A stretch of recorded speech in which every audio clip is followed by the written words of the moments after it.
Right, hey. Okay, let's get started. So, welcome. We're gonna talk about this dubstep tune today. Let's see, okay, I'm gonna move this over here. Get rid of that. These two nice tunes we're listening to here. And yeah, all right.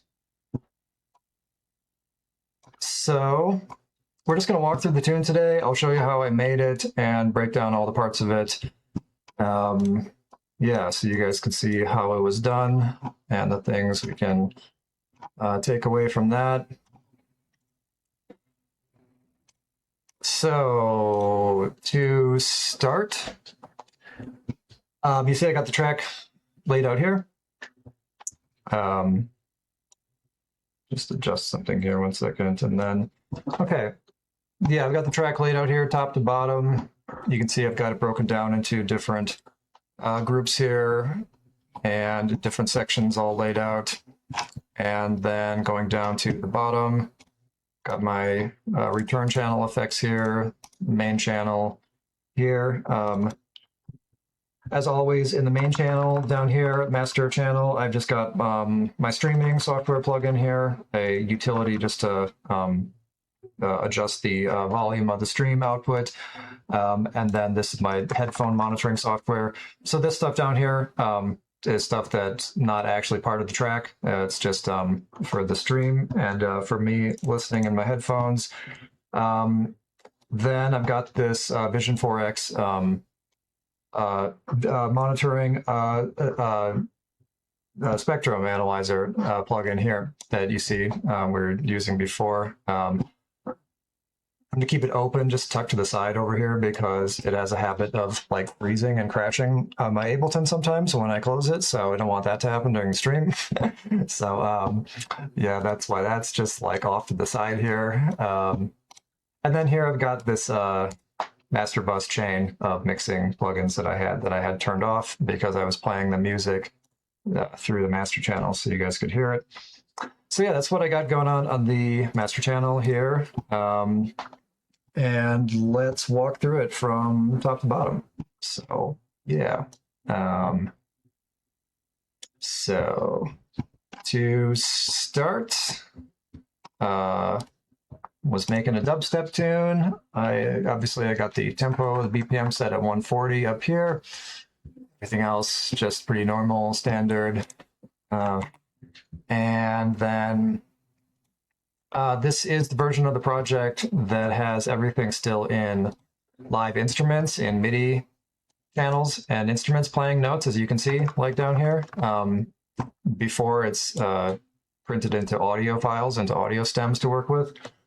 So that's good. I can show you guys how all the sounds were made and everything.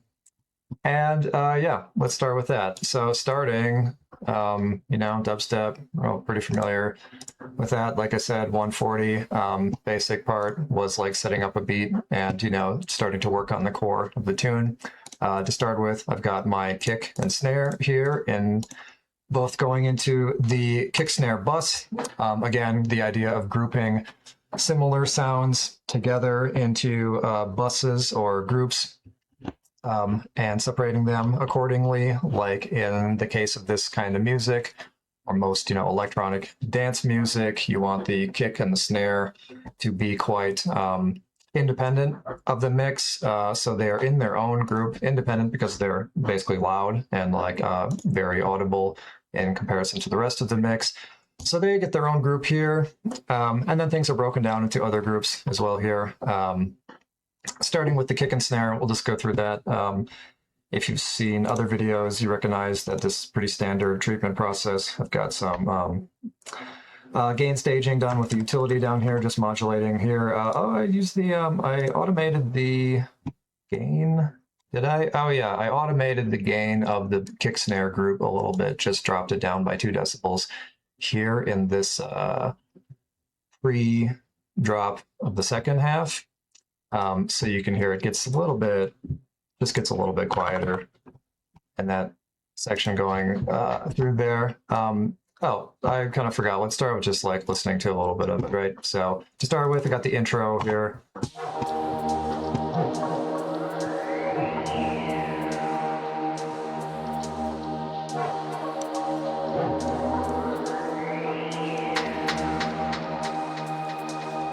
Okay, so in the intro to start out with, we've got a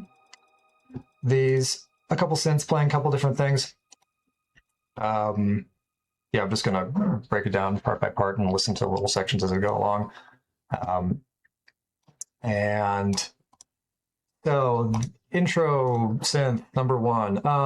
This was the case where basically I was making kind of MIDI parts that, as you can see, they're all kind of relatively similar, playing like similar melodies, similar notes. Just yeah, like I think I started with this one, which is like a stack of chord stack, yeah, of pads, and in the MIDI channel here, yeah, I've got the basis of this really simple progression of just going D sharp to the E,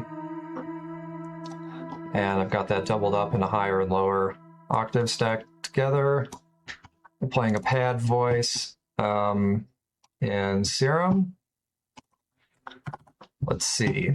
That looks like this. This is oh yeah, this is just some preset data actually I was just messing with. You know, presets are fine. Sometimes they're really inspiring ways to get to kind of figure out, help you understand and figure out certain parts of sound design and synthesis. And you can also start with the preset and change it. Like I think I changed something with this. I don't know, but you know, it's also just a pretty like kind of basic pad voice, you know, that you can hear as you play different notes. It's like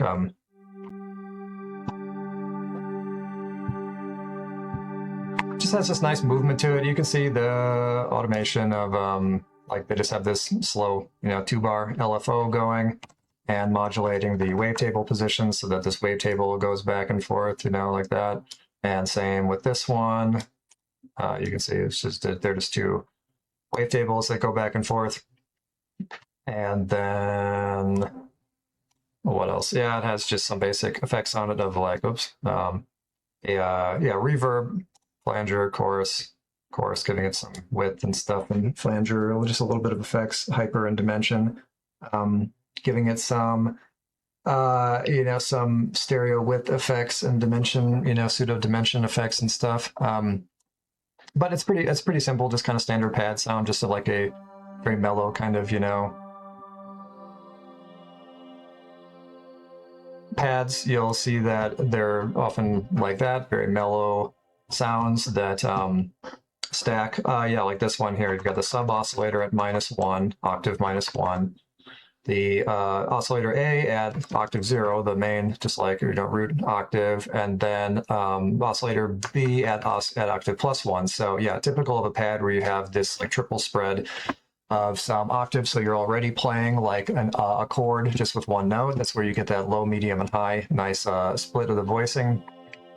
And pads often make use of movement, like just moving through, sweeping through the waveform, gives it this sense of movement where you're holding these long sustained notes, and that gives the pad this, you know, kind of ambient flowing sound. And yeah, that part I just determined what key I wanted the track to be in D sharp, like I was playing with his bass parts here. Just yeah, figured that this simple D sharp to E progression, you know, was a good was what I wanted to work with. So I made that pad here, and then just you know, duplicated that MIDI pattern to another voicing here for something different. Yeah. Oh, in the wait a minute, I didn't even actually have this filter turned on now. So in the pad, like I just forgot to mention, yeah, basic EQing done to it, taking out the lows a lot, keeping the frequencies rather mid. There is a low range to it here, but as you listen to this area of it, I can solo, you can hear this range of it. You can hear why I'm cutting that out. It's this real low mids part that doesn't really add to the sound that I want there.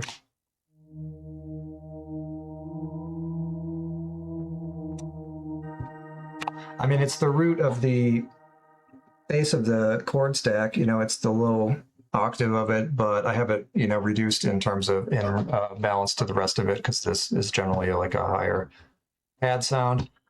And then going into just a little bit of delay here, into a bit of reverb with the reverb shrunk down to this range here, taking out the extreme highs and lows. Pretty soaked in reverb, somewhere kind of close to half almost, because it's this dreamy pad sound. Another EQ afterwards, shaping that down a little bit more. This looks more, these EQs like this look more funky than they actually are. It's just the same kind of EQ shape, taking out that low mid-range of the lows because it's for that kind of pad sound what we want.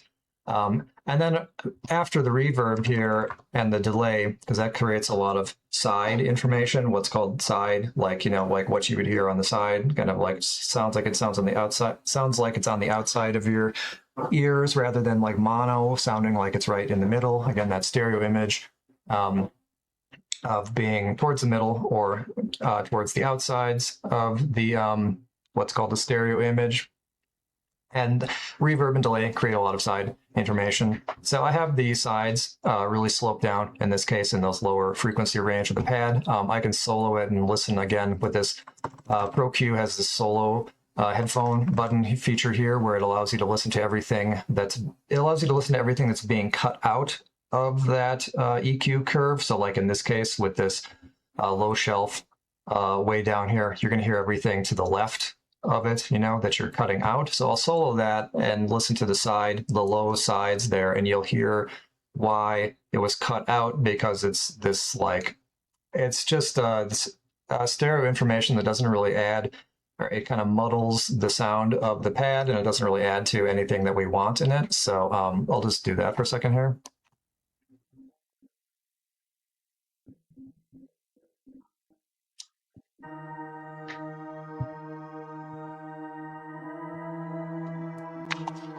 Yeah, and like I've talked about before, in terms of the stereo image, when you're making choices like EQing and mixing things, you think about volume in terms of how forward or back, like standing in the front or standing in the back, the sound sounds like. So, and stereo panning left and right. I think we all kind of understand that if it sounds on the left or the right, side. And mid versus side information, like if the sound is totally mono, it sounds like it's coming right from the middle, or if it's totally on the sides, then it's coming just from the outer edges.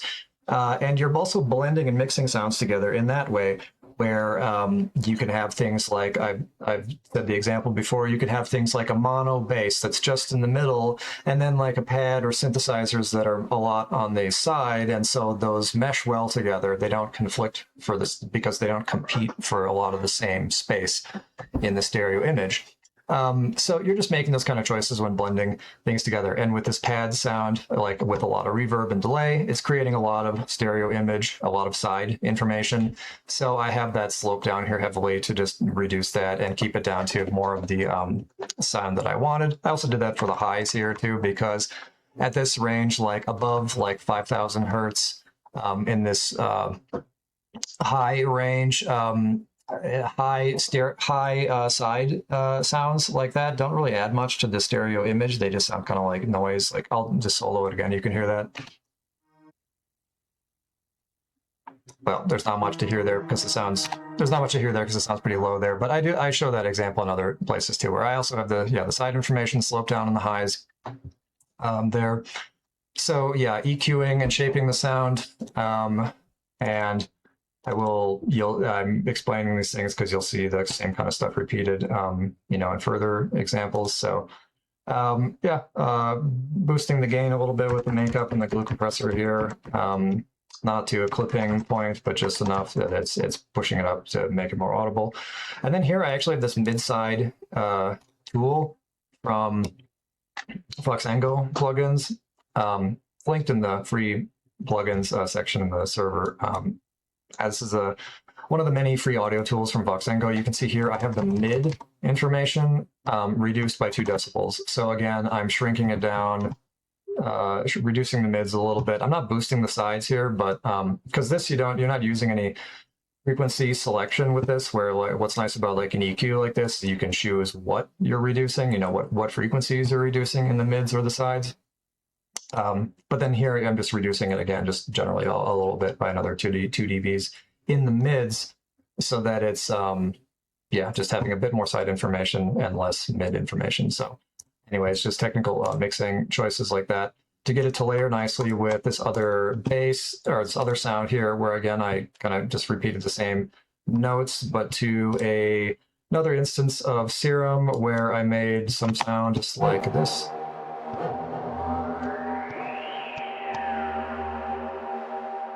So what do I got going on there? That is a... Okay. Well, that's just a triangle wave here, 1 octave down, 7 voices unison, messed the detune a little bit. It's got this amplitude envelope of this strong attack, and then it slopes down a little bit for the sustain and drops off, you know, following this curve of the envelope here. Single voice going through a low pass filter here, which again, which also is being moved by the envelope here, you know. You can see it moving there. And it's got some effects on it, distortion, a bit of distortion, this sine fold, really aggressive distortion that creates this wave, this folded wave distortion like this, and adds a lot of harmonic and sound to it, which it's really nasty if you turn it up high. So it's just doing it a little bit. Some ring mod filter, whatever this is, like, yeah, just some filter that is, yeah, doing ring modulation, which ring modulation is an interesting audio processing technique that I'll have to cover in depth when we do a section on audio effects. But ring mod, some EQ, just shaping it here, chorus, dimension, a compressor, and delay and reverb.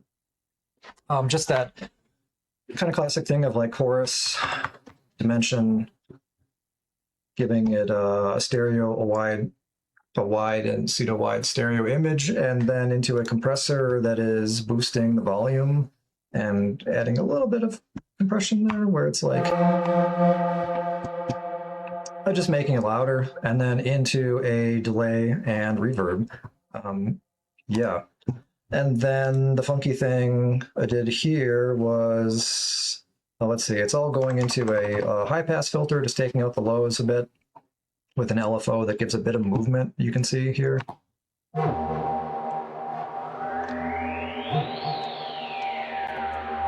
Again, just using a little bit of filter movement to give it some movement in the sound, you know, that it just moves that cutoff of the high pass a little bit before going into a delay and a reverb. Same recipe, you know, delay reverb into the EQ, doing the same kind of thing.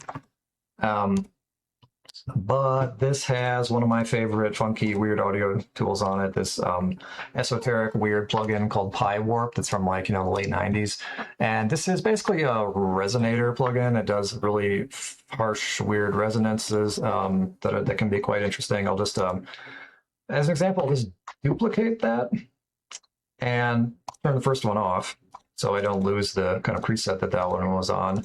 And then this one, yeah, I'll play it and just mess with it. You can hear the really weird sounds it makes. You know?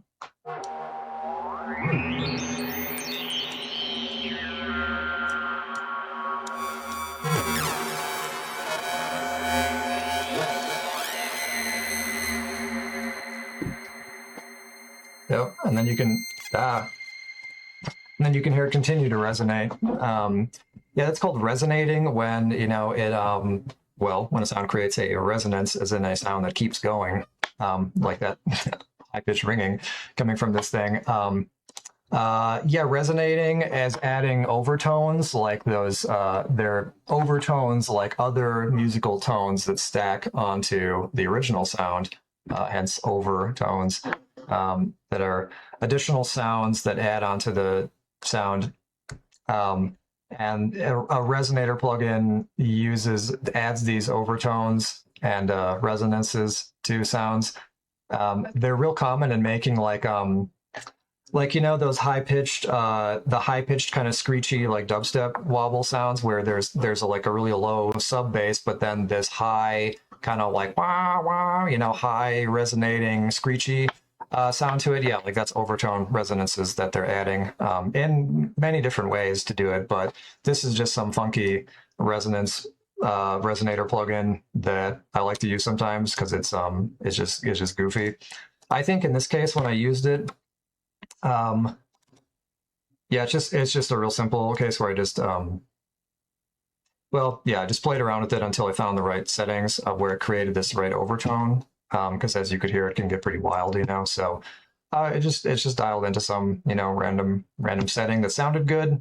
And then I have an additional chain where I've demonstrated before where you can take an effect, like I'll use this filter, for example. You can take an effect in the Ableton effects racks, like this stuff down here. It's all in one rack. Effects racks here, audio effects. There is the audio effects rack here that just creates an empty rack to put audio effects in. You can take an audio effect like this, select it, highlight it, and hit Control G or right click G and group it, and it pops it into an audio effect rack. And then there is this view here, the little list view that shows you the list of the different audio effects you can have stacked left to right in a linear sequential processing like this, where it goes from left to right from one effect into the next and then into the next. Or you can have parallel processing where you can have multiple effects in different what are called chains here, so that the sound is passing left, you know, into this effects rack, but through multiple effects simultaneously. And that's what I've done here. So I'll get rid of this. That was just for the example. So here, that's what I've done here is I've got this this funky resonator on the synth, right? But then I didn't want just that sound, so I mixed it with a chain here where I did a right click and create chain in that chain view here, and just created an empty chain. So that means with no effect on it, the audio passes through this chain just without anything happening to it onto the rest. And then in the other parallel chain, I have this resonator effect, and I've got it at -6 dB here, you can see. So that allows you to use an effect, what's called in parallel, where you can use it a little bit. And I'm doing that because this plugin, as you can see, doesn't have a dry wet amount. Like, remember, dry wet, most effects have a dry wet amount where you can turn it down. Like you can see here, I'm using this delay in 34% dry wet. So that's using it in parallel. That allows you to do parallel processing, like within the plugin itself, because you're only using 34% of the delay, and then the other percentage that's not, what's referred to as the dry signal, it's not getting the delay. So that is parallel processing in the plugin itself here, but this thing doesn't have a dry wet amount, so I created that second chain, which is the dry signal that has no effects on it, and then mixed it to taste with the resonator plugin there. So anyways, yeah, that's what that is. If I play it without the resonator, what does it sound like? Yeah, you can hear it's different, you know, and then with this, yeah, the resonator blended in just to add that kind of that extra ringy overtone sound to it. Yeah. Okay, same deal. So yeah, signal processing into EQ and stuff, boosting it a little bit. And then the next sound was this operator here. What was this? Oh yeah.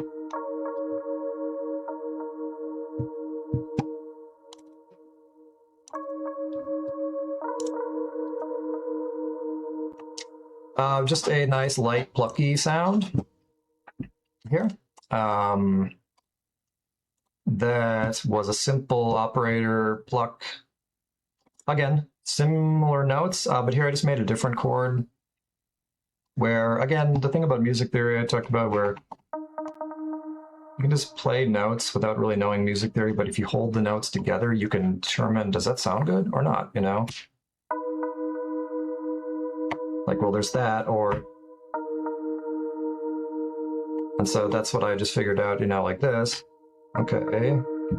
And then...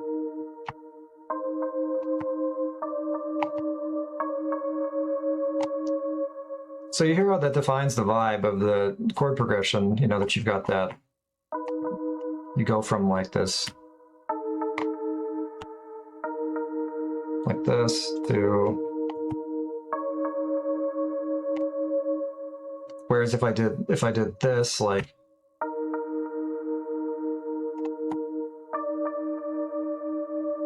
or the feeling is totally different, right? So that's where you can play notes together like that and think like, how does that feel? How does it sound together? And is that the right, you know, interval of notes, the right chord that I want? So I just stacked up this chord, made this little progression between these notes. Again, I've got this folded so you can see them all together. Yeah, just this chord progression here that I figured out. It's playing a stack, an FM operator stack in the operator of just these different oscillators stacked together to produce a bit of that tone. You can just hear like if it's single.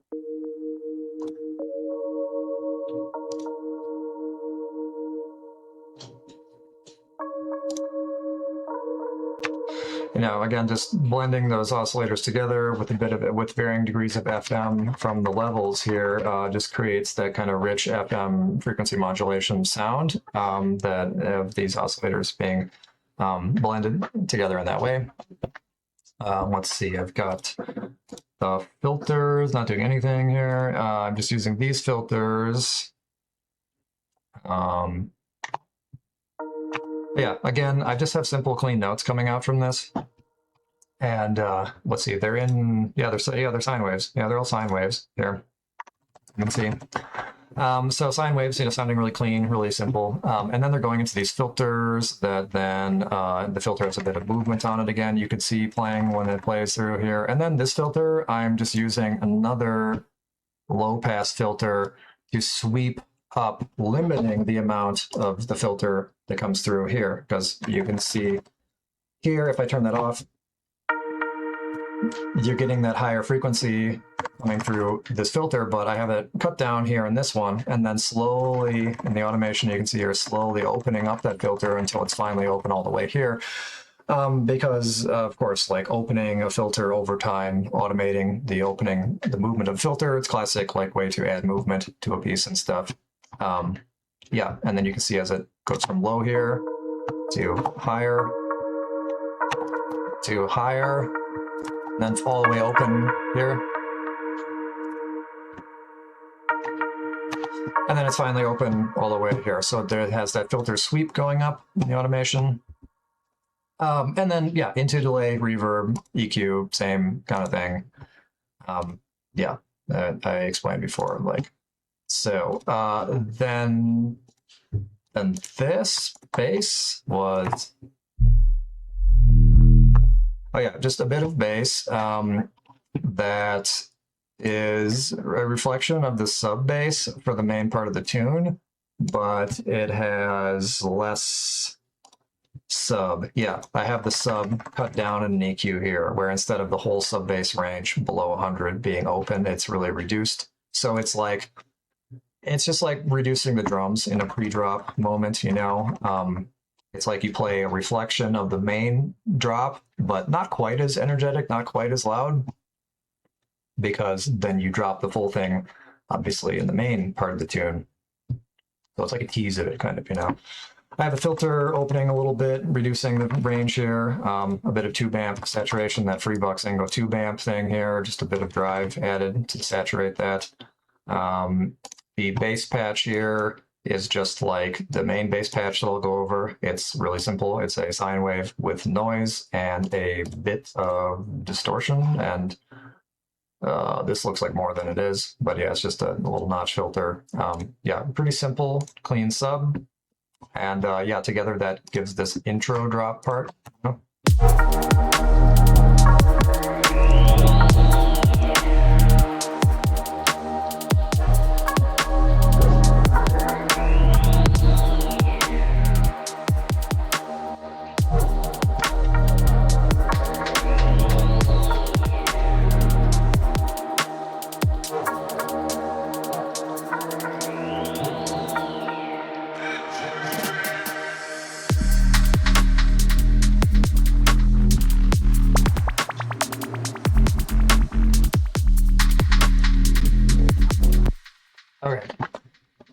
Okay, sorry. As usual, I realize I can get carried away talking about stuff forever, so try to speed things up a little bit. But yeah, you can see I've got that pre-drop time going in here, the kick and snare pattern. Back to the top. Kick snare, I'm using stuff that I've seen before in my video. I'm using kick 2, tuned. In this case, oh, what was I doing with the tuning with this? Is this right or not? The track was in D sharp, but I have this going down to an F, which mixes well with C. That could be a F step, higher, or a little of that could be. I don't know. I mean, anyways, tuning the kick, I won't go over if I had this tuned right in this case or not. This might not have been the last time I printed the kick to audio and stuff and then did the mixing from there. But anyways, same thing you've seen before, kick with some EQ. Oh, I did some real EQing here, like taking out lows and low mids and just doing some funky stuff like that to adjust it. In this case, because the kick was really strong and bass anyways, so, you know. And then with a transient shaper on it, boosting that attack a bit, and it's clipping it on the output here. And yeah, kick, snare. I think I was also using kick 2 for a snare synthesis in this case. Yep, you know, and just have some real rim shot like snare pattern going together, and then just real simple kick bass pattern together, you know. That you could hear just like that. Yeah, just like that. And in the intro, okay, what else do we hear? We heard, if you scroll down in the project file, you see in the intro section here, we had our intro pre-drop thing going with the chords, and that stuff I had all grouped into this intro bus because it only plays here and in the end of the track here. So I have that separated into its own group. So we've got that.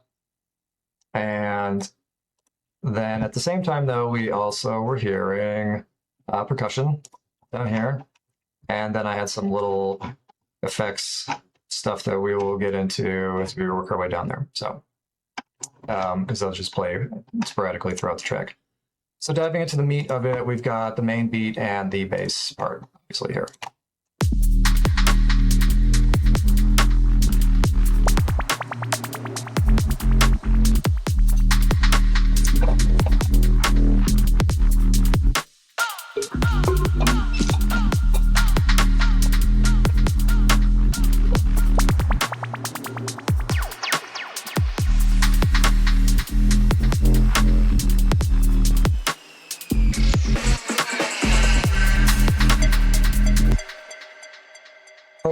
Okay, so we got the kicks and the bass. This is a rather minimalistic kind of dubstep tune where it's mostly the kick and bass with a bunch of other effects hits just kind of layered in there.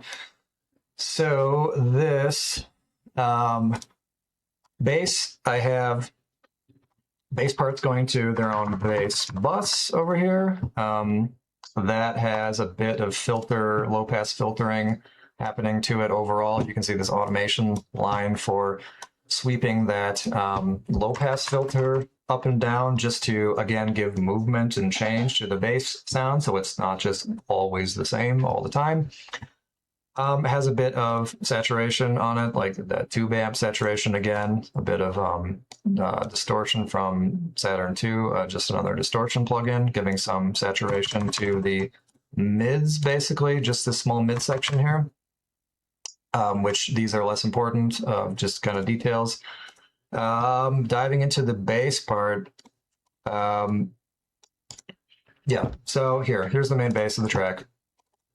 I have a serum patch that I told you before is rather simple.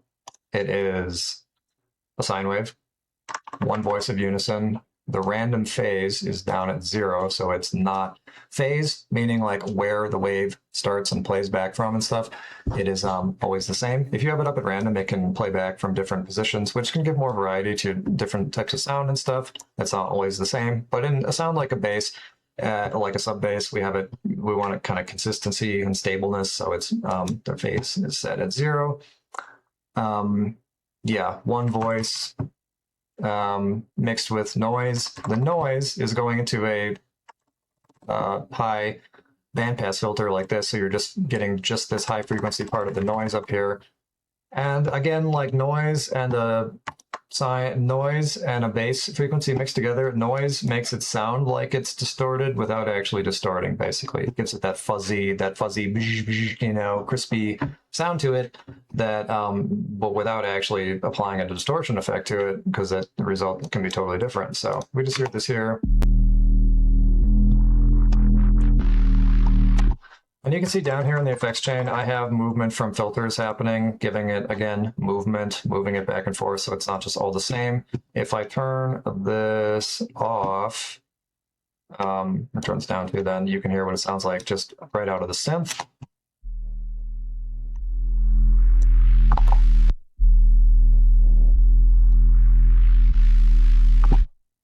Am I sweeping the filter on this too? Oh no, never mind. It's the filter sweeping in the main, the group. Yeah. Well, it just sounds the same the whole time. Let me just turn this down, turn this off, then and turn that off. You can hear it.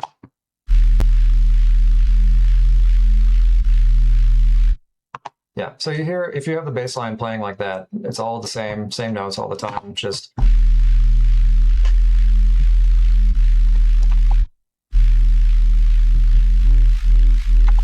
not the same notes, but the same sound all the time. So that's why, yeah, using the filters to give it movement so that it sweeps in and out of those high sounds, it just makes it sound way more interesting.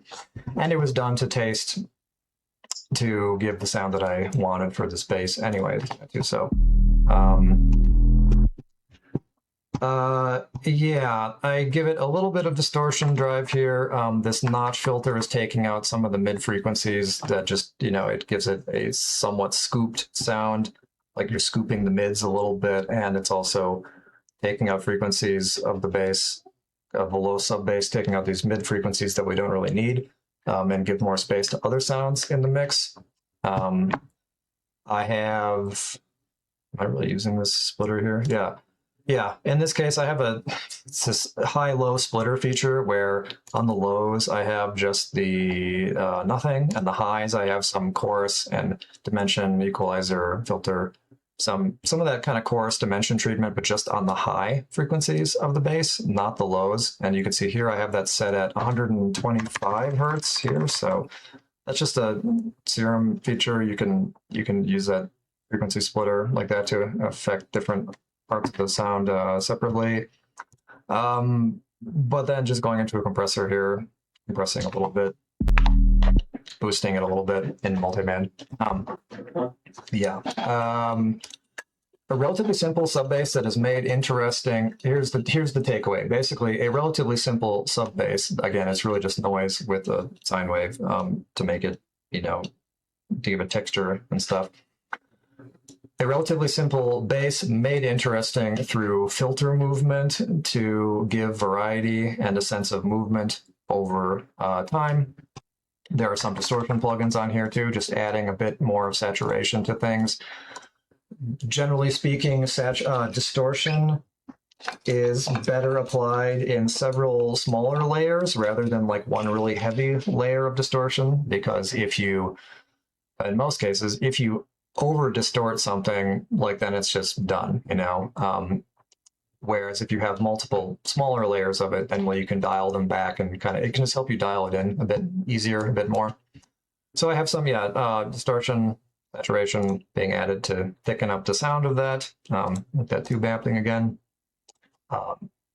EQ, I'm reducing the sub bass a little bit, reducing the highs a little bit, boosting the mids a little bit, which I know I used that notch filter in that kind of area before to notch it, but that's also because the notch filter gives it this kind of scooped sound too. That's very common in like drum and bass and other things. But then I'm still boosting that frequency backups to make it a bit more audible, because the mids and this low mids area is what helps you really hear a low bass, especially in smaller speakers and stuff.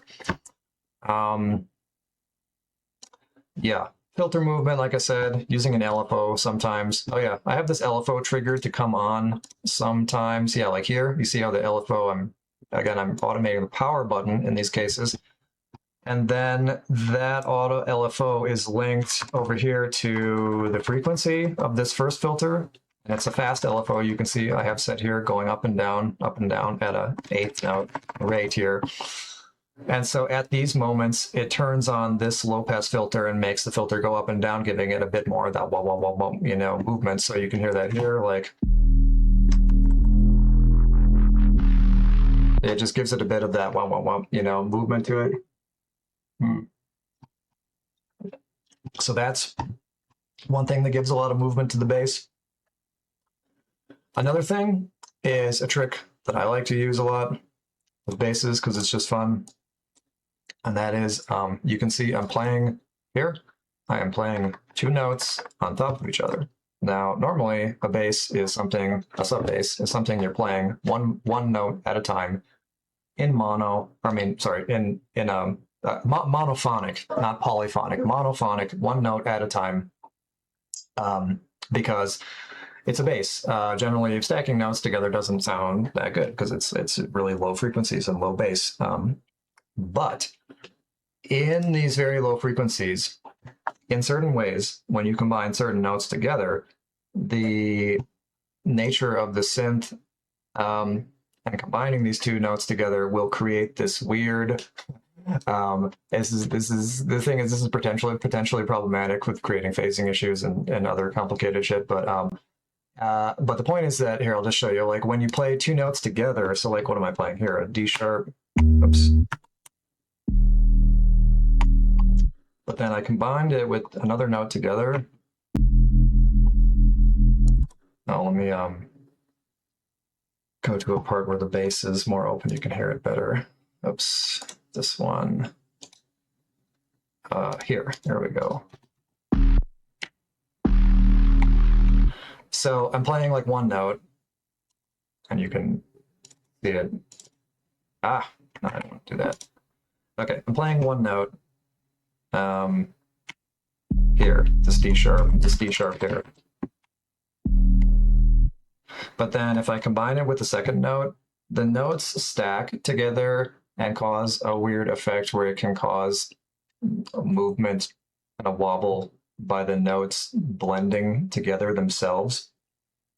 This is the principle of harmonics, where it's kind of complicated, but essentially you can hear the phasing and the of 2 notes played together sometimes creates it's like a wave is waving up and down, or a sound wave is waving up and down, right?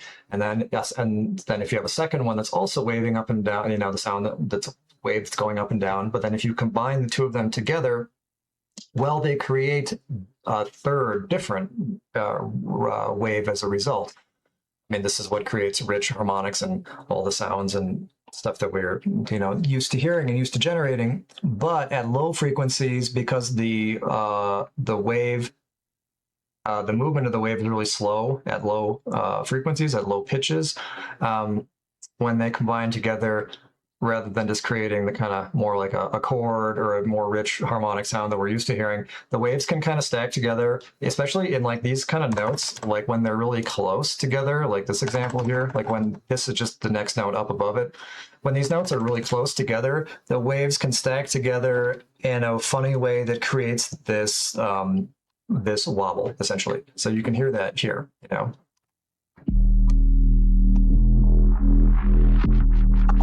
So you hear that part there, that where that wobble is a different speed because I'm playing the D sharp and the E, but then together. You hear that? So yeah, that's just a funny trick. There are many ways to manipulate basses and sounds, obviously, but that is a fun one that I have done sometimes, and I did in this case. So yeah, that's this bass line giving that. So that's another big part of the movement to the bass line that you hear in this part, you know?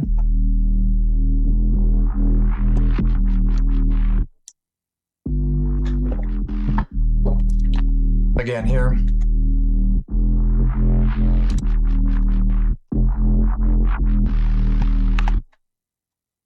But yeah, with that trick, And the trick of the filters being automated, from all this automation, you can see the filter being automated up and down, the LFO turning on sometimes and triggering the faster movement of the filter going, you know, up and down quickly.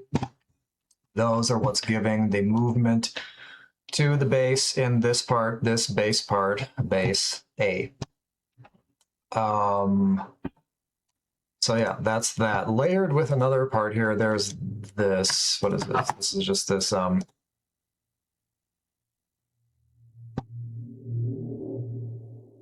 this is just this fade in sound. I had this layered with the bass just because I'm letting some of the low frequencies, yeah, it's pretty close. It's at close to low mids, close to sub frequencies, just being kind of blended in. And I wanted to gel it, mix it, blend it in with the bass, so that's why it's included in this bass bus here, even though it's more like a synth, you know, kind of sound. And so that's just adds this little whomp, you know, to mix in with the rest of the bass. And then there's a third bass part here just to give it a little bit of variety. That's this one with just some overtone sound to it. Oh yeah, when I was talking about overtones with that resonator plugin before, this is another way to do that. You're using this harmonic series. You can see, look at this, you know, sine wave as one oscillation here. And then this one, in the harmonic series, you can adjust the amount of harmonics to it, so you can hear like, it generates different overtones.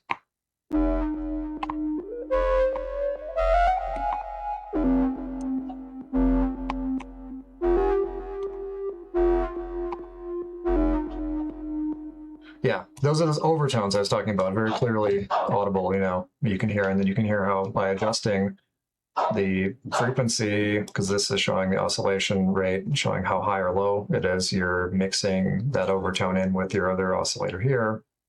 I'm just getting this this sound from that.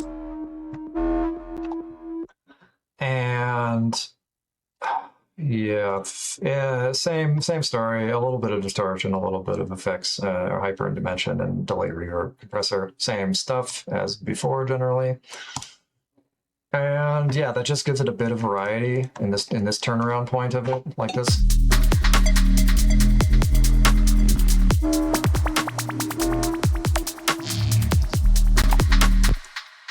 You can hear, because I adjusted, was playing with that, it's the wrong pitch actually. I think it's supposed to be this one, you know?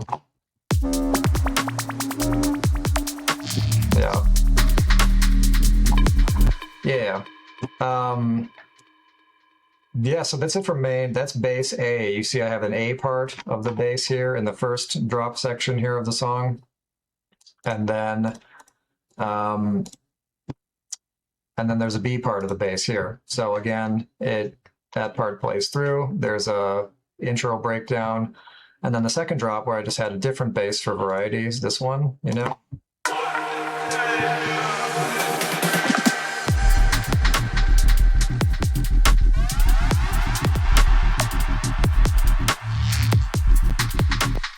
This one's relatively simple. It's similar. It's playing some same notes, the D sharp to E pattern, and it's same kind of bass, a sine wave with the noise.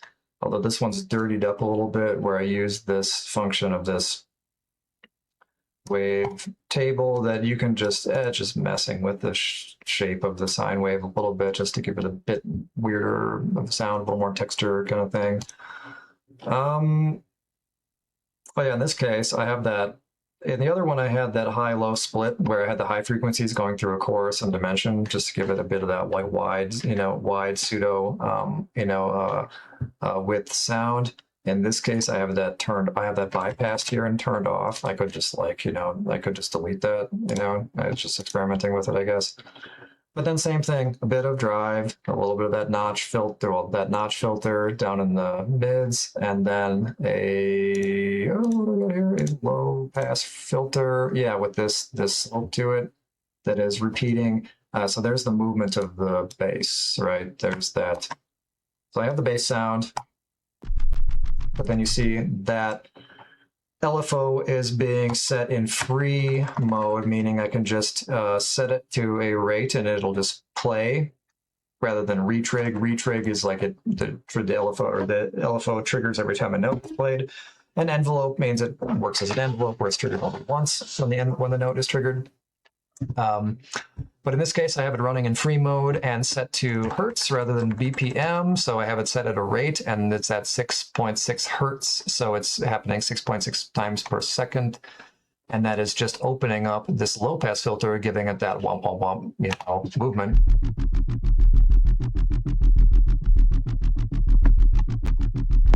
Yeah. So that's the movement in this case of the sub, just a simple LFO moving, opening up a filter at a rhythm that is not synced to the BPM. It could be like set to this, like a quarter or an eighth note or something like that, and going. But I don't. I have it set in a free mode where I can adjust it then freely.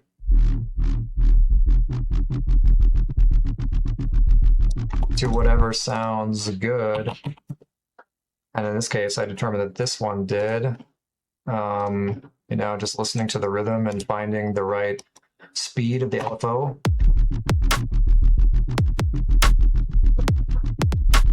Giving it that kind of offset, a bit of that shuffle where it's not exactly on the beat, but it's giving that, it's a bit syncopated. It's got that swing to it on the beat. Yeah.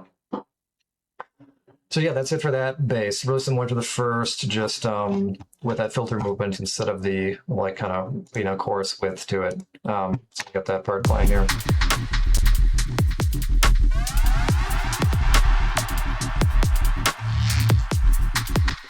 And yeah, again,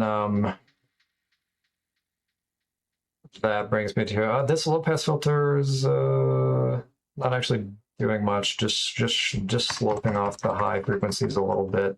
The LFO that was automating it, because I just copy and pasted this from the other bass in the first part. The LFO is actually not automating the filter in this case. I didn't even use that because I just did it in the synth. And same, a bit of saturation and distortion added to it, like this. In these basses, I'm using Imager plugin I talked about before, but pretty simple, just separating the low frequencies under 140 hertz or so, making them mono, reducing the width of the mids. Again, a bit of that mid side balancing, like I was talking about, where you see here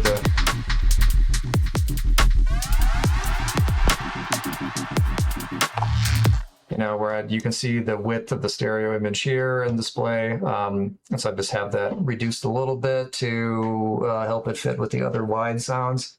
I could do it even less, actually, honestly.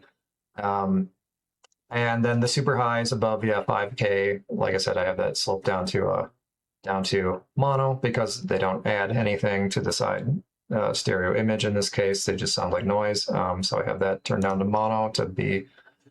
They're not even included much in the frequency spectrum of that bass, to be honest. But yeah, stereo image adjusting here. And then, through some saturation, through that filter rolling off the highs a bit. EQ, just shaping the sound a bit in a funky way that I felt like doing. That sounded right to me. And then, in this case, I'm clipping. Yeah, in this case, like we're actually using that soft clip function a little bit.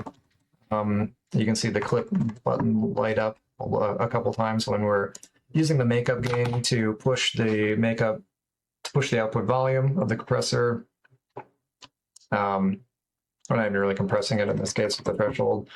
It's pretty high, but just using a little bit of that makeup gain and soft clipping here to just make sure the level clips at 0 and doesn't mess us up there. And that all goes into the bass bus, and that's it for the bass in part 2, which brings us down into the, I should show that the frequency spectrum. Yeah, so you can see that bass here playing like this.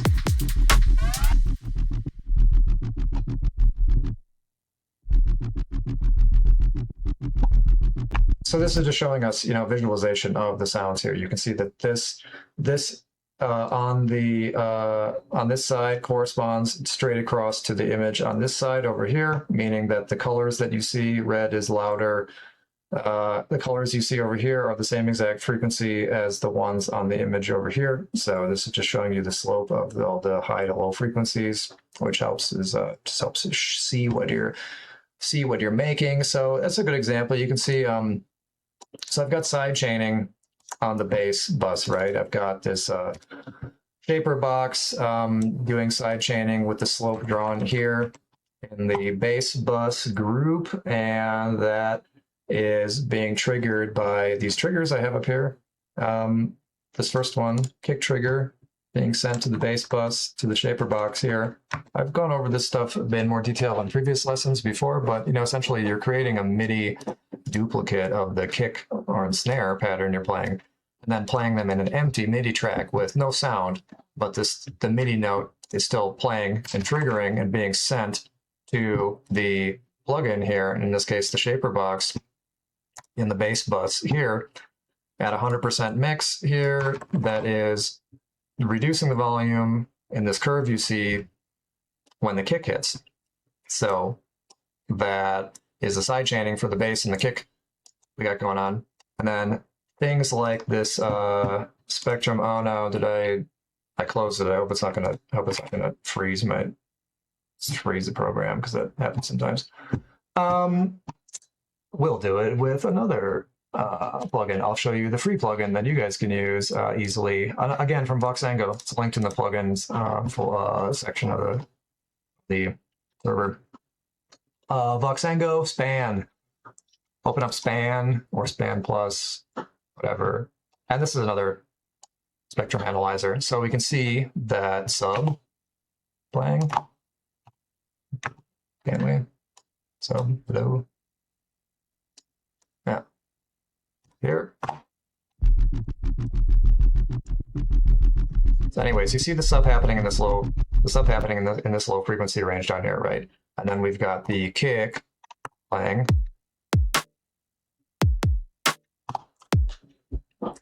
And the balance of those two and how they add up together.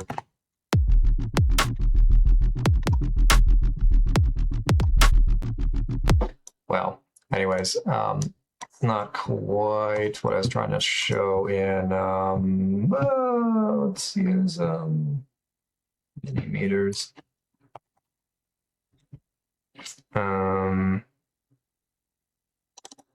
Spectrogram. Yeah. This is like the same thing. Spectrograph here. So we can see it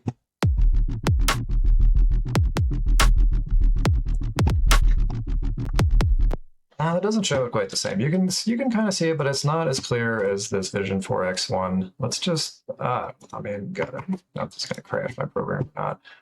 I hope not. Okay. Okay, thank God it's working. Sometimes it crashes my Ableton. It's really annoying.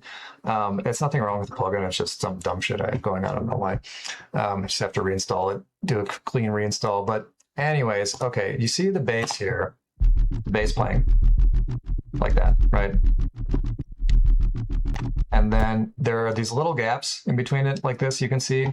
And the kick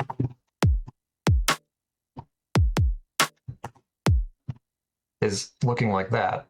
And so the idea is that you want the bulk of your kick to fit inside your bass with the side chaining, so that they're not conflicting for the same space when you are mixing the two together. So let's listen to this bass here. We got the kick, you see it here, and then mixed with the sub bass.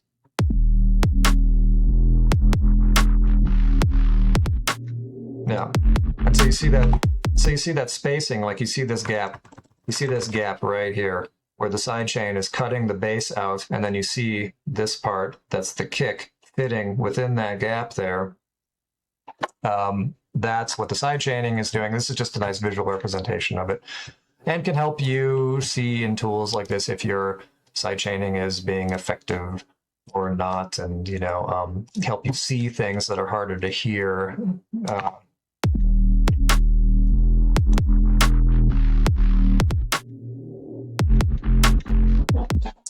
anyways, that is just a visualization of the sidechaining that's going on. In this case, in something like dubstep or drum and bass heavy music, very important that you don't want your kick and sub bass to be clashing and happening at the same time. So you're cutting it with the sidechaining there that you can see in this example like this. You can see this like this cut here and see that the kick basically ends right here before the bass kicks back in here in the red. And this red part of the kick is happening within that sidechain gap, you know? So there you go. That's just a visualization for that concept. Now, moving on to the next parts. We're just gonna play it for 1 second while I grab more water.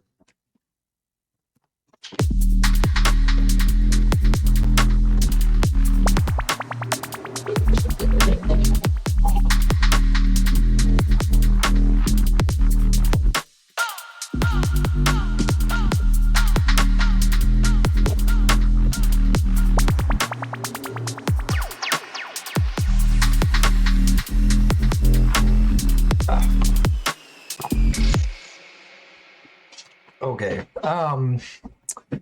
so I switched over to, that should do. All right, so then mixed with the bass, I have these little like neuro bass hits like this.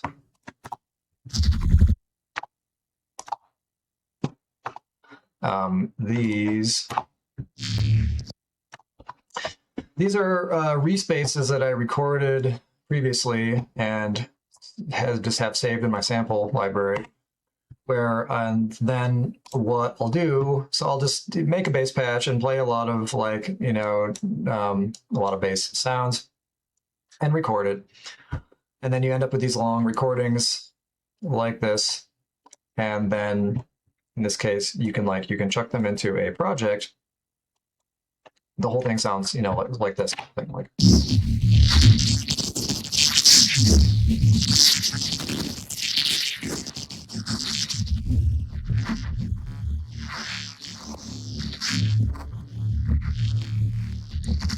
Yeah, just playing around with bass sounds, experimenting, making a long recording of it, but then I'll put it into a project and do something like this, like turn off the whole sample, and then go into where I want the bass hit to be, and turn that section on, and then in Ableton you can hold Shift and you can hold Control and Shift, and then you can slide through the wave, the long wave, in this little window, and then you basically just do that until you find something that sounds nice.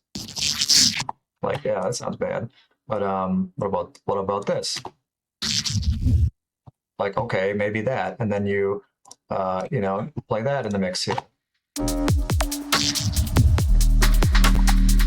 Yeah, so I'm not going to go into respace synthesis here, but then that's just what I did for this case. I just made a bunch of little snippets, these little hits for bass, you know, and these little end of the phrase sections like this, you know.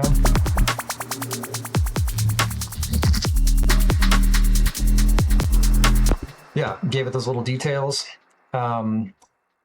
And those are sprinkled throughout the tune, basically in these end of the phrase moments, like, and the phrase being like, you know, here, like here you have this bass line part, and it starts playing here, the drop.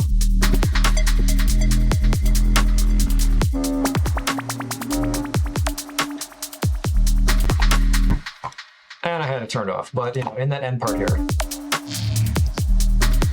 Yeah, and just playing in those right moments. And then I have variety added with using a couple different ones. And then in this case, I have an effects hit here. This is just an effects hit from some sample pack that I just used. This really nice FM bell tone, making this bell hit just into a bit of reverb, EQ, same thing. But again, at that end of the phrase moment, you can see these little sections like this 1, 2, 3, 4 bar, 4 measure section here, you know, and then these end of the phrase sections like this here, like that, like this, etc. Yeah, to make a bass line that isn't just the same thing the whole time. So I have variation to the bass pattern, like I said, with those filters, and then here, just with additional details added from these neuro bass kind of hits here at the end of the phrase. That alarm sample again here, over here, you know. But like just happening just twice in this project, you know, not too often, something. And then what's this one? Got another thing here. This is just a noise hit here. Just a little effects, white noise, you know, hit here. Just for that same purpose. Yeah. Okay, so those are the kick, the intro part, because that's its own separate thing, not playing during the rest of the song. But the kick and the bass bus, really, and then these other bass sounds that are separate because it's the kick, it's the bass. You want them to be loud and independent, in this case, in the dubstep tune. But then everything else I have into the sidechain bus here. So the sidechain bus is getting everything else that's playing, like the percussions and these little drum parts, and these little FX hits and stuff, into the sidechain bus, which has this sidechaining action going on, which is basically the same as the sidechaining for the bass, although I'm just not doing it quite as much. Here I have the kick sidechained and the snare sidechained, but only at 50% and 65%. Not 100%, because then it's just, that would just be totally cutting out the rest of the music when the kick and snare hits, and that's just too much. So it's just done to taste, to where it sounds right. This over here is another sidechaining method rack that is a bit more complex than getting into right now. It's just one method of sidechaining that is essentially doing just the same thing like we talked about. Here I have these triggers from, you know, I have multiple copies of these triggers, kick trigger and snare trigger 1, and then version 2, and a few more version 2s that I didn't change the number of, but they're just being sent to the different parts. Yeah, sidechain bus, and sent to the shaper box here to sidechain it. Yeah, and then getting into what's in there. Okay, this is the middle part. This is the intro. This is the intro bus part. Same parts of the intro, just playing in the song. And so they're changed up a little bit. They're the same sounds. Just here.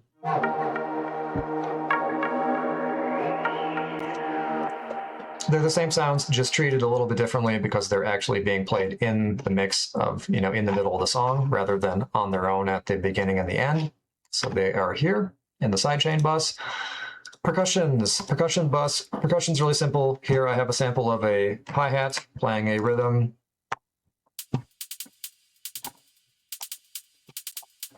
Being sent a little bit to the send effects here. You can see here's the reverb send effect here with just EQ, taking out the lows, managing those sides a little bit, reducing the sides a little bit, and the shaper box sidechaining that a little bit to the snare because it's a high sound. We don't really need to, it doesn't really conflict with the kick, so it's just being sidechained to the snare lightly.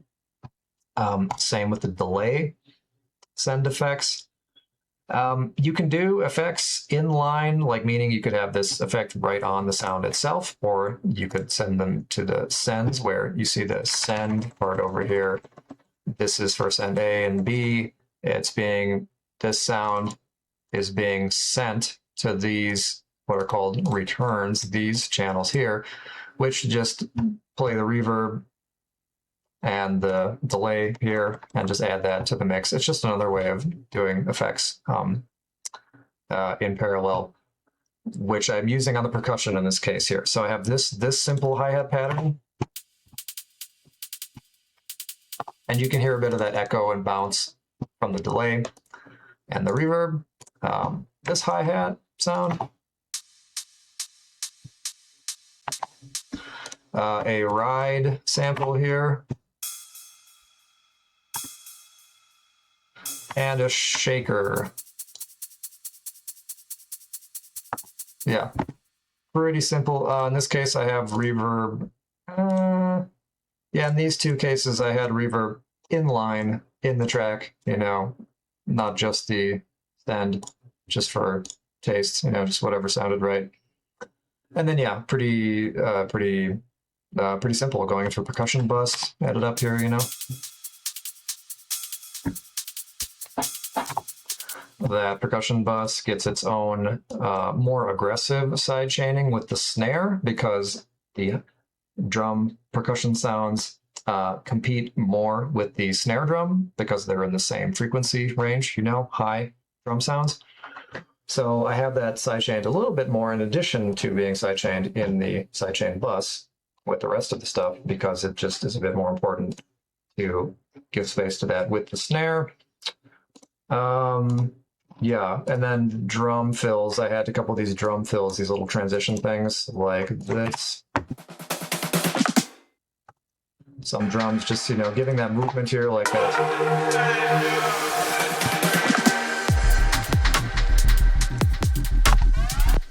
Yeah, those are samples that I just stretched. Like this is just a drum fill sample from somewhere.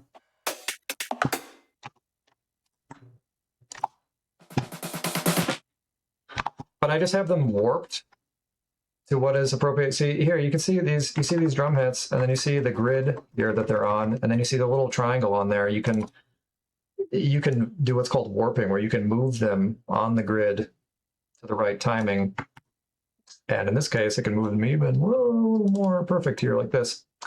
It does affect the sound because you're stretching the sample, so it's something that's a bit, you know, more nuanced, but it's just adjusted to be on beat.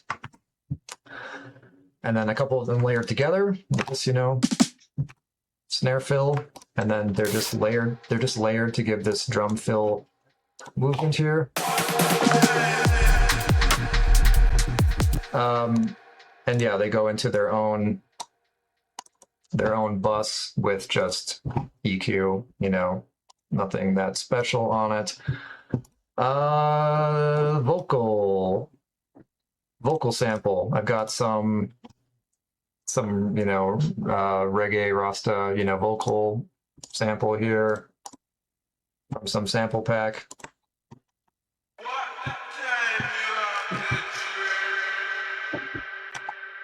I've just got it drowned in reverb and delay a bit. I'm automating the delay to kick in stronger towards the end so that you get this strong echo effect in the tail of the sound, but not playing it the whole time from the beginning, because then it would just get really messy and go all over itself and feedback and stuff. So I have the automation for the feedback here in the delay and the dry wet in the delay sloping up, like you can see here, sloping up more at the end of the sound to give that increased echo as the sound plays.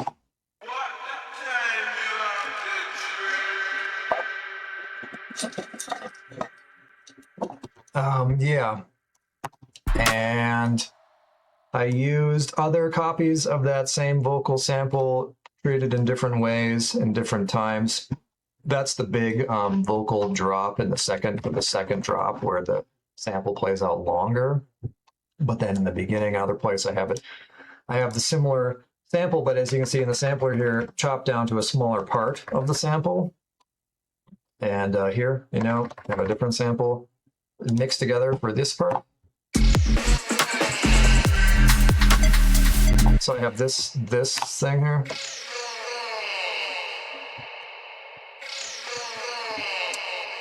And this. Just that dread part of the sample here. Just, yeah, smaller samples playing there.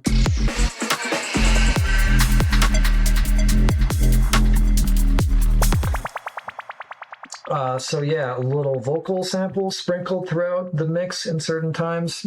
And then And then most of the track is, most of the track is the kick and the bass, the drums and the bass part, with little effects, hits, and little sounds sprinkled throughout. That's mainly what it is. So here's one of those, this little blip sound here. That is just a really simple, that's actually a sample. I just, using different methods just for fun and for different purposes. This is just a little blip sound. It's like some FM synthesis sound, a little blip. And I'm just playing a tiny little bit of it, a very short MIDI note here you can see that just plays in the sampler, the first one. And then into a lot of delay. Just a lot of delay with feedback into reverb that lets it echo out like that, that dubbed out sound of the echo. And a lot of those kinds of things, that dubbed out style of the high feedback and, long echo of a sound is really, it's a classic thing in the kind of dub style, sound, right? So.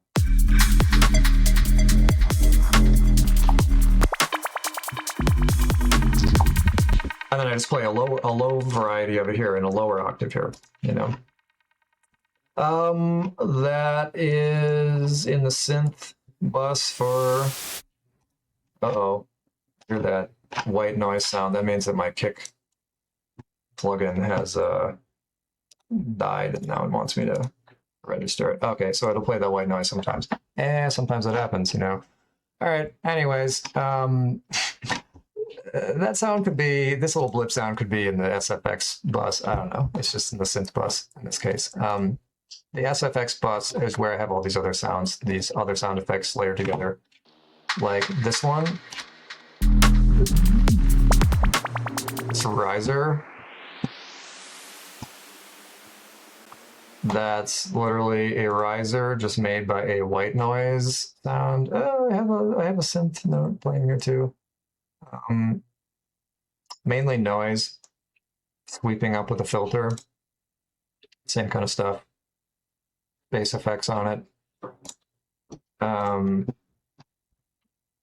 then, what am I doing in this case? Oh, in this case, I'm using this LFO, to sweep the pitch of the noise oscillator here, just giving it that noise, rise sound. So there's a riser here. Hand drum sample here, a little tribal percussion kind of.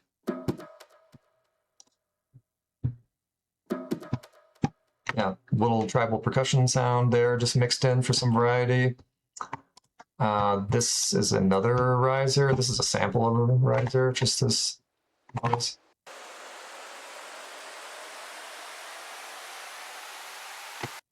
Yeah, just another noise riser. Because you have a lot of the same things happening, like you got risers and little effects, blips and hits and stuff, but then you're using different variety of a couple different ones mixed together, so it's not just always the same thing, Here I've got this downer FX hit sound here, sample.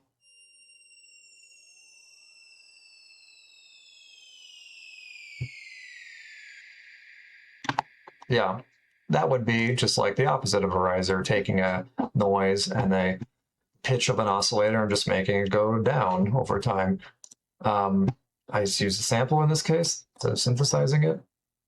Same thing, it's got reverb and EQ on it.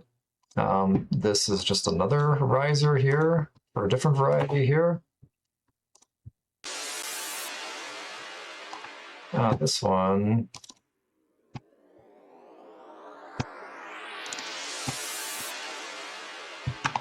Yeah, this one sounds weird and different because I stretched it out. I stretched out the sound and made it a lot longer than it normally would be in length. So that makes it sound lower in pitch and just weirder in this case. And there's that white noise.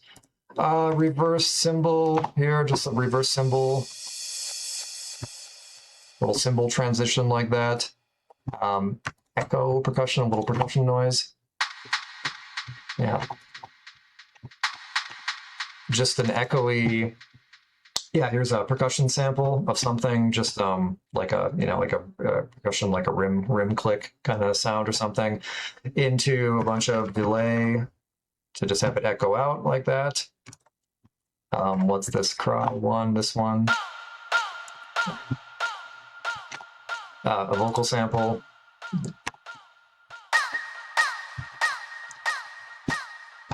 Yeah, a vocal sample played high and low. This vocal is something I got from, what is this?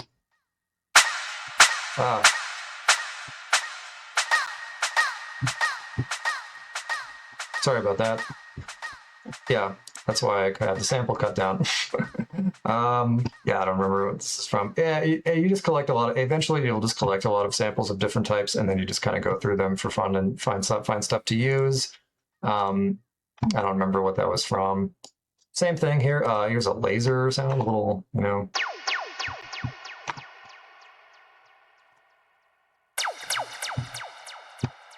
Again, same thing, lots of feedback and the delay and stuff. And a mixture of samples and synthesis. Here's an echo one here. What is this?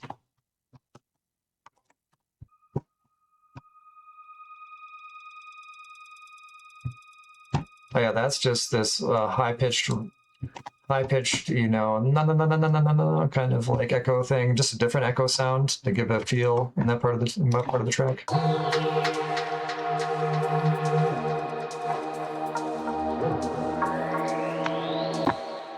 Yeah, lots of little subtle details all added up together that give movement and detail to the sound or to the song overall. Here's another one that's kind of similar, but oh, sorry, that is just a sine wave and another sine wave blended together. It's a very, very simple sound, just played really high with some filtering on it, and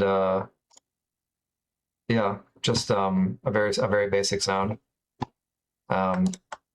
This one is similar, but just going down, I think.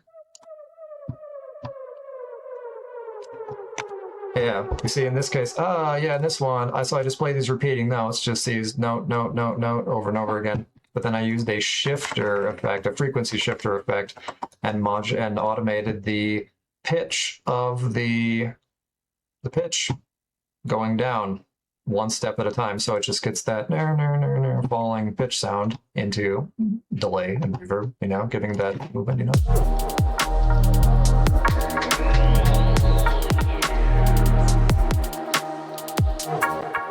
Yeah.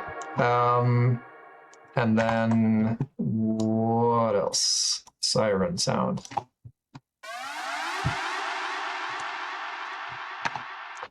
From some other sample pack. Siren sound with a lot of echo to it.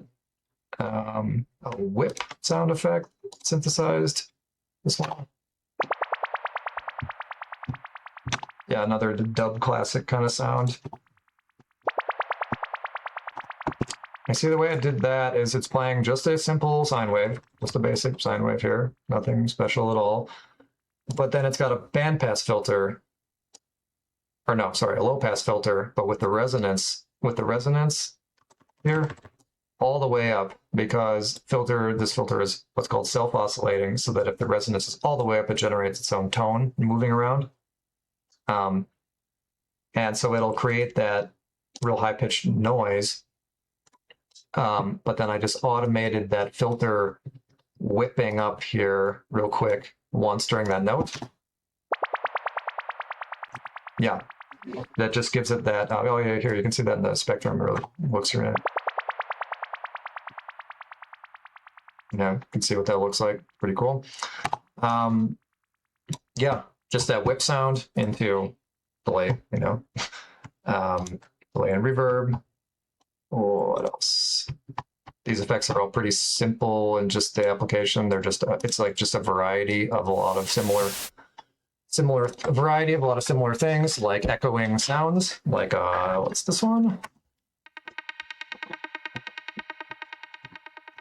Yeah, in this case, I used an arpeggiator to make those repeated notes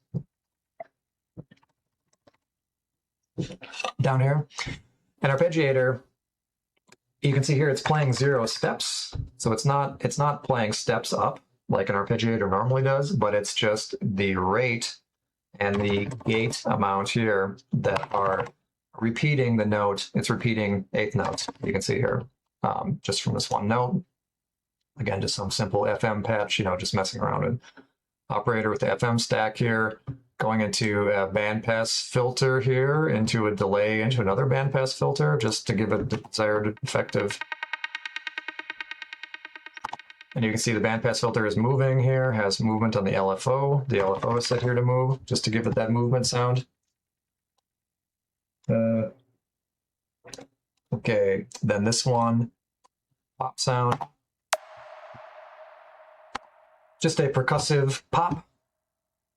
In this case, the envelope is just really quick on the synth. It's just a very short envelope for a pop note. It's given extra pop using the pitch envelope, having the pitch envelope here go from high to low really quickly, giving it that, again, like how you synthesize drums by going from high to low really quickly. So it gets that pop from it going like high to low, like, really quickly. Adding to that pop with a transient shaper here, again, to the adding to the attack, and then into reverb, just into reverb. And then I have this echo falling sound here. Again, arpeggiating just for the rhythm. Some operator sound.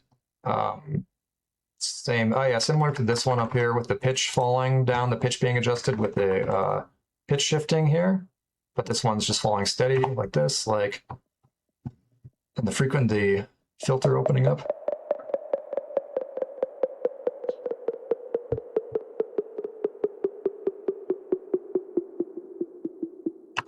Yeah, just that echoing sound, but falling down. There's a good visualization of it here. Let me see that.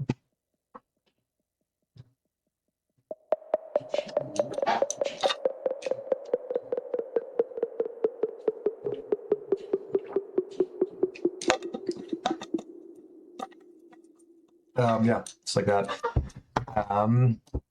So all those little sounds and little echoes and stuff. And then here's the last one. Here is a just a high air noise. This is a field recording that I took.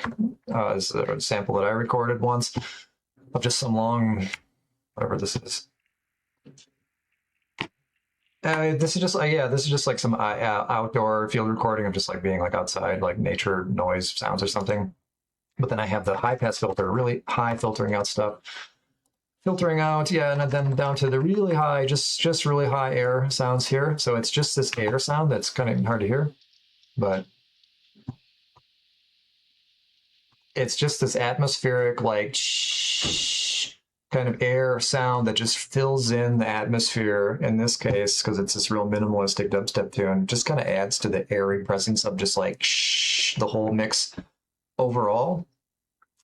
And that is all of the parts. So I know there's a lot, but it's a lot of, this whole SFX sound effects section is just a lot of little sounds stacked together, happening at different times, just what sounded good in these little, the kick drum, just like a little, in little moments like this, mixed together. And then with those synth sounds, the drum fills there. Drum breaks. Oh, that's right. I had these drum breaks too that are in these transition moments here of this stuff like this. These little, just these little break samples playing here.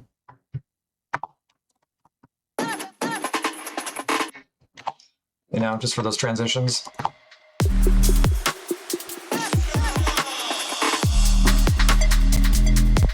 I've got some effects processing done to those. Like this, I'm using a little bit of an amp and tube amp to just kind of crisp up the sound, make it a little bit crunchier sounding. This one, I'm just using, a little bit of OTT and EQing on it to, shape the sound into a drum break bus, doing the same thing. Percussion bus, the middle break section here. And all going into the sidechain bus, mixed with the bass and the kicks, and everything we just went through. then going into the master bus, and I have just my processing chain on the master bus, which I'll just go over real briefly. I'm using a tool here called space control to adjust the minute to correct the phase of the phasing of the waves in the low sub range here, and then just giving a tiny bit of width, like 10%, a little width boost to the middle section here. That's stupid. Kick 2 plugin. Like, why is your registration break? Anyways, it's kind of simple processing in the mix master bus, like I've talked about before, that if you have done your job treating and processing the sounds as you make them, then the mix isn't like fighting over it and micromanaging it. Just giving a bit of saturation with this plugin, a different flavor of saturation with another plugin, an EQ plugin doing some basic EQing with a little high shelf, a little low shelf, and a few midpoints there. And then this is a light bit of multi-band compression happening, only 33% in the mix. So it's lightly massaging it with multi-band. And then a clipping and a compressor and clipping plugin here, just lightly hitting it a little bit.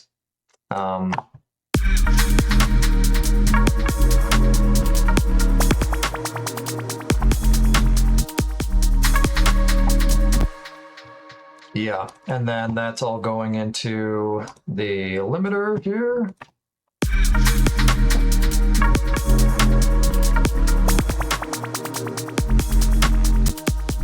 Where, as you can see, I'm not smashing it with the limiter because this was being sent out to be properly mastered, and so don't need to do that. It's just, I have it boosted at 4 dB so that it's just enough that it's clipping some of the sounds, like, you know, clipping a little bit of the high volume peaks of some moments in it, but really not smashing it, so, you know.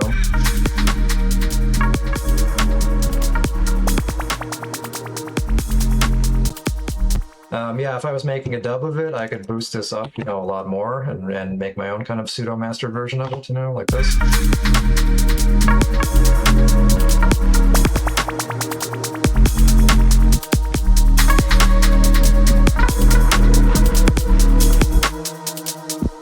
And the fact that it still sounds pretty decent doing that is a good sign of the mix. Again, I've mentioned it before, you can tell a lot about your mix by pushing a limiter up and seeing what collapses, what falls apart, what starts to sound bad.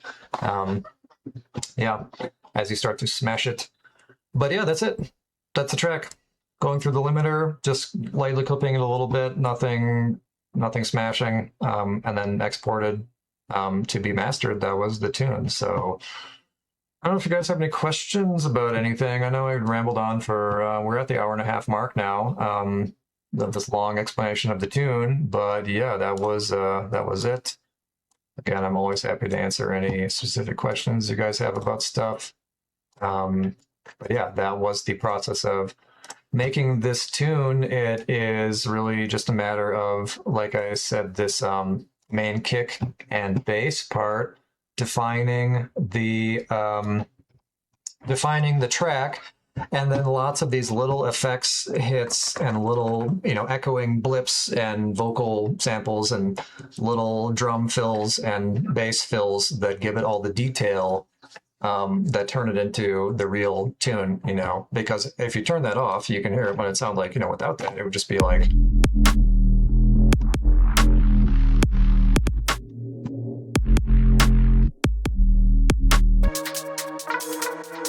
But it's all these little details of this stuff like this.